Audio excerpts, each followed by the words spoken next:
Hello, good afternoon বন্ধুরা। চিকেনের ঝোল বানিয়েছিলাম। সবসময় ওই স্পাইসি খেতে ভালো লাগে না চিকেনকে, মাঝে মাঝে এরকম পাতলা ঝোল খেতেও ভালো লাগে। এখানে আমি দুটো বড় বড় সাইজের পেঁয়াজকে ছোট করে কেটে নিয়ে ভালো করে ভেজে নিয়েছি সর্ষের তেলের মধ্যে। তারপর এখানে 3টে আলুকে কেটে ভালো করে ধুয়ে রেখেছিলাম, সেটাও দিয়ে দেবো। এখানে 50% যখন ভাজা হয়ে যাবে তখন আমি আলুগুলো দিয়ে দিয়েছি। নিয়ে আলু আর পেঁয়াজ সুন্দর করে ভেজে নেব। আমার না মাংসের আলুগুলো একেবারে কড়া কড়া করে ভাজা আমার ভালো লাগে না, এরকম একটু হালকা ভাজা থাকবে তো আমার মনে হয় খেতে বেশি টেস্ট হয়। তো তাই হোক, পেঁয়াজ আলুটা মোটামুটি ভাজা হয়ে গেছে, তখন আমি টমেটো দিয়েছি একটা গোটা ছোটো করে কেটে দিয়ে এবার সব একসাথে ভালো মতো একটুখানি আবার ভাজা ভাজা করে নেব। টমেটোটা যখন একটু নরম হয়ে যাবে, কাঁচা গন্ধটা চলে যাবে, তখন আমি এই মশলাগুলো এক এক করে দিয়ে দেবো। প্রথমে আমি চিকেনটা দিয়েছি, চিকেনটা দিয়ে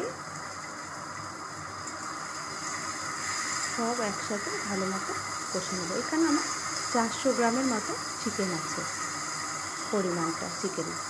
তো এটা চিকেনটাও একটু পেঁয়াজ আর আলুর সাথে আর টমেটোর সাথে ভালো মতো একটুখানি ভাজা ভাজা করে নিয়েছি এই 5 মিনিট মতো। তারপরে এখানে 3 চামচ রসুনের পেস্ট দিচ্ছি,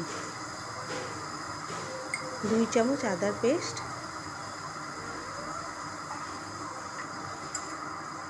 নিয়ে আমি আবার ভালো মতো মিশিয়ে নেব চিকেনের সাথে মশলাগুলো।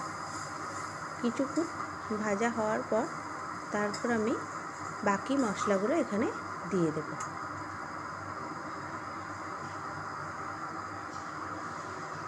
নুন দিয়েছি স্বাদ মতো, হলুদ দিয়েছি পরিমাণ মতো,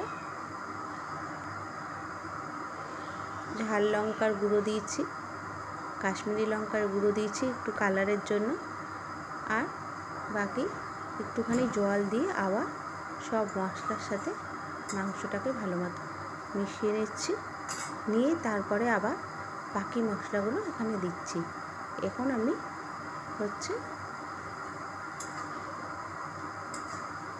10 মিনিট মতো আমি এভাবে রেখে দিয়েছিলাম, আঁচটা একটু মিডিয়ামে রেখে করেছি। তারপর আমি এখানে 1 চামচ জিরে গুঁড়ো 1 চামচ ধনে গুঁড়ো দিয়েছি, দিয়ে সব মশলাগুলো আবার ভালো করে চিকেনের সাথে মিশিয়ে নিচ্ছি। একইভাবে এক এক করে মশলা দিচ্ছি, সামান্য একটু করে ভেজেছি, তারপরে বাকি মশলাগুলো অ্যাড করেছি। নিয়ে আমি একটু অন্যভাবে আজকে রান্নাটা করেছি, প্রতিবার সব মশলাগুলো একসাথেই দিয়ে দিই, যেমন এবার একটু ভেজে ভেজে তারপরে পরের মশলাটা দিয়েছি। দিয়ে একটা থালা দিয়ে ভালো মতো উপর দিয়ে ঢেকে দিয়েছি। 10 মিনিট পর আমি ঢাকনা খুলেছি।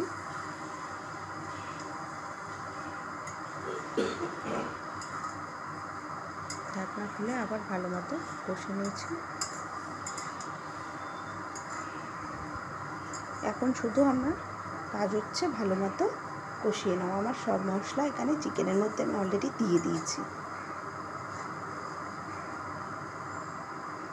চিকেনগুলো থেকে হালকা হালকা তেল বেরোতে শুরু করেছে, মানে আমার মশলা কষানো হয়ে এসেছে প্রায়।